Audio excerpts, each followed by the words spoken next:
When it comes to baking for their kids, no one does it better than Mom. As a pastry instructor, published author, and award-winning chef, I feel it's important to always remember how it all started. Family traditions and baking with my mom is where it all began. In this series, I bring together my love of homemade bakes with a pinch of culinary creativity. Join me, Aaron McInnes, and my special guests as they share their family recipes with me on Baking It Up a Notch. I've been eating my mom's shortbread cookies for as long as I can remember, and it's one of my earliest memories of falling in love with baking. Most would agree these shortbreads are unforgettable. No matter how old we get or how far we travel, nothing beats coming home and sitting down with a hot cup and a lovingly prepared treat. Today, we're in the kitchen with my mom, and she's brought, I'd like to say her favorite dessert, but it's most definitely my favorite, her shortbread cookies. So Mom, tell us a little bit about these shortbread cookies and why everyone loves them so much. Well, they were my grandmother's recipe. It was always what you smelled when you came into the kitchen, and this was my favorite. They're just the way they melt in your mouth. So these are melt in your mouth shortbread cookies. They are melt in your mouth. She used to joke with me that when I sent them to school with you, kids don't like shortbread cookies. I said, Nan, if you put icing on anything, they'll eat it. It's true. We eat that part first. But they are a delicious cookie. So Mom, today we're gonna take your shortbread cookies and we're gonna dress them up a little bit more and we're gonna turn them into a shortbread cookie tart. So let's get our aprons and start baking it up a notch. Okay, let's bake.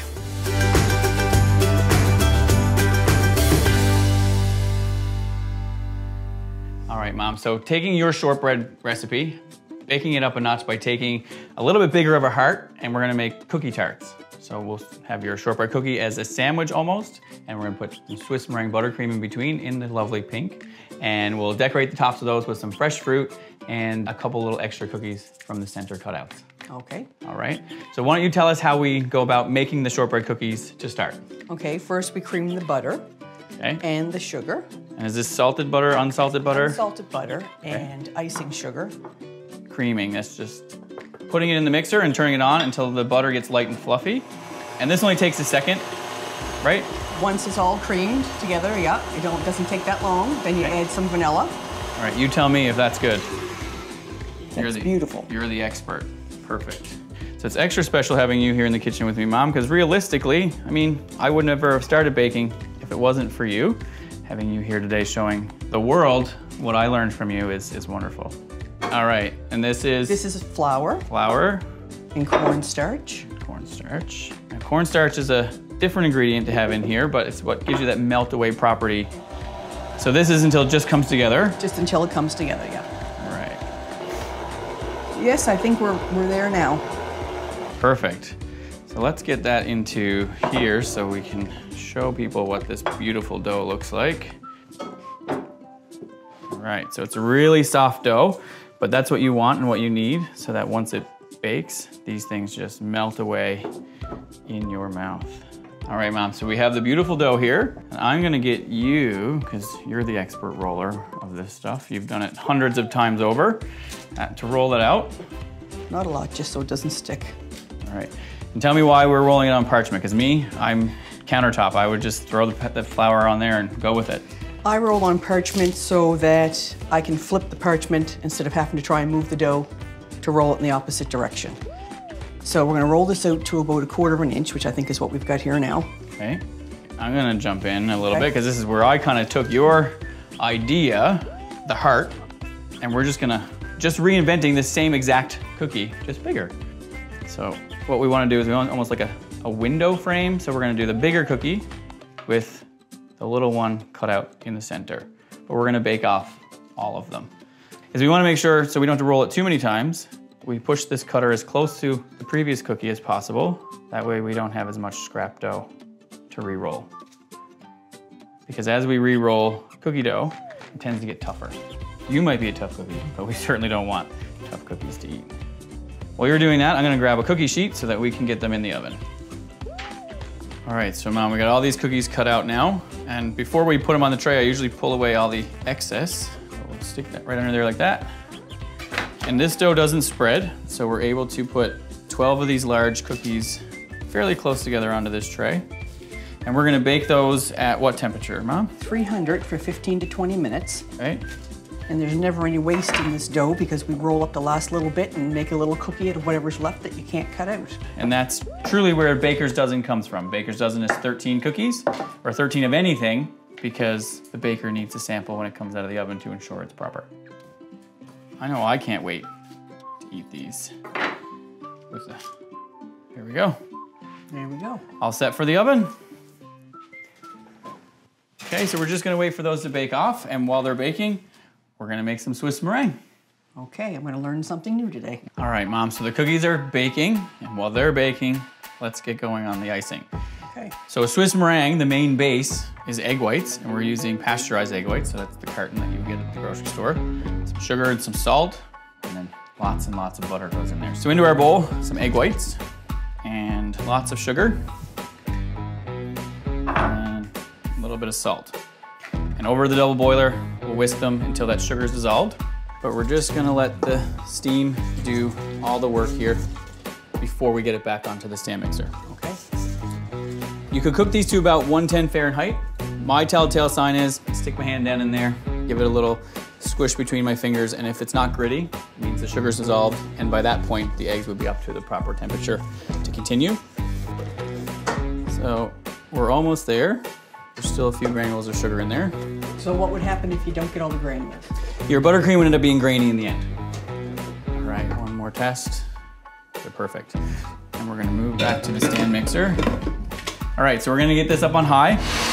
As they whip, they're gonna get nice and frothy and nice and foamy. We're just making a meringue, which I'm sure you've made many a times.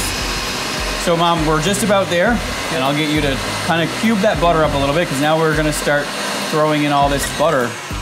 Ooh, that's better. So if we look here, we have nice, stiff meringue peaks. So that's what we're looking for. So that's the test I always do, but there's always this one too. Do you trust me? No. Oh well, too bad. They're not going anywhere. All right, so Mom, this is clearly very different than what people are used to for a buttercream, but I mean, it's still a sugar and a butter. It's just different form of sugar, and we've added egg whites in there to make it nice and light and fluffy. So we're gonna turn it on low with our paddle attached, and we're just gonna start throwing some chunks of this butter in here now. So growing up, you didn't bake with your mother, it was more your grandmother. I watched her bake. Yep. She was a cook and a baker in a hotel for 25 years before she retired, and I used to love sitting there and just watching her bake. So that's where your love of baking came from. And I mean, kind of that's how mine started, was more watching you. And I'm not a super big sweets lover, which is again why I kind of like the shortbread, because they're not extremely sweet. But you always liked baking. Oh, I absolutely. And being in the kitchen when I baked. I think I remember my earliest memory is you around 3 years old, wanting to be in the kitchen with me baking. And here we are. And just before it fully comes together, we're gonna grab our vanilla. Again, measure that with our heart. We don't use measuring spoons around here. And we'll get that back on. So we're just about as smooth as I want it to be. So I'm gonna turn it off again, and I'm gonna add our pink food color. Don't need to make it pink. You can leave it any color you want. We'll put some of that pink food gel in there. Have a look there. Now we have a nice light pink color. All right, Mom, our buttercream looks like it's just done there now. So let's get this mess cleaned up. Let's get those cookies out of the oven and cooling, and we'll get to decorating. Okay, let's do it. Perfect. Okay, Mom, we're all set to get those out of the oven. I can smell them, they're smelling amazing. So let's get them out. And while these are kind of cooling the rest of the way, we'll prep our icing bag. We'll get our berries all set to go. All right, so we have our disposable piping bag. Now to fill it, I just fold the bag down over my arm, and I'll grab my buttercream. Smush it down in there. All right, so I think this is enough. We only want to put in what we can handle. We can't handle the whole batch. Don't put the whole batch in there. You've gone way beyond what I can handle. I've done this once or twice. I could probably put a little bit more in there if I needed to, but I'm happy with that. We won't even need all this buttercream. That's an excessive amount. We'll set this aside. If you want to grab the berries, we'll get ready to assemble. All right, Mom, so we've got our berries and we've got our cookies all ready to go. We're going to assemble them now. You show me how to do it and then I'll try. All right. I'm not gonna guarantee that mine's gonna look as nice as yours, but. All right, so same idea as the little dollop you put on yours. We're just gonna go around and squeeze that buttercream in dollops the whole way around, just like that. Give you that for a second. While it's still kind of sticky, we'll take one of the other ones and just sandwich it on top. And then we pipe the same ring of buttercream around the top of it. So that one's ready to be decorated, but we'll let you try one of these sandwiches now. Sure, you're a pro. I can just step out of the kitchen and this is your show now. The little one, we're gonna use it kind of just to decorate the top, but we're gonna do the same homage to your original cookie and put a little dollop in the corner. I have these tiny little silver sprinkles just like you have. I'm gonna put it right there in the center. So let's get all the icing on and then we'll go back and put all the berries and sprinkles and things on.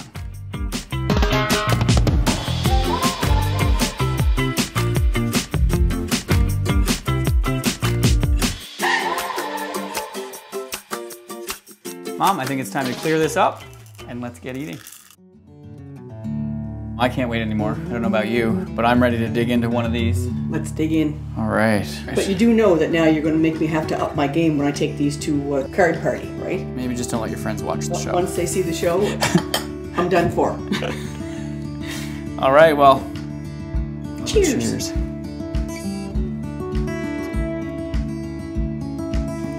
So good. I wasn't very dainty, but that's okay. I have to be a little more dainty.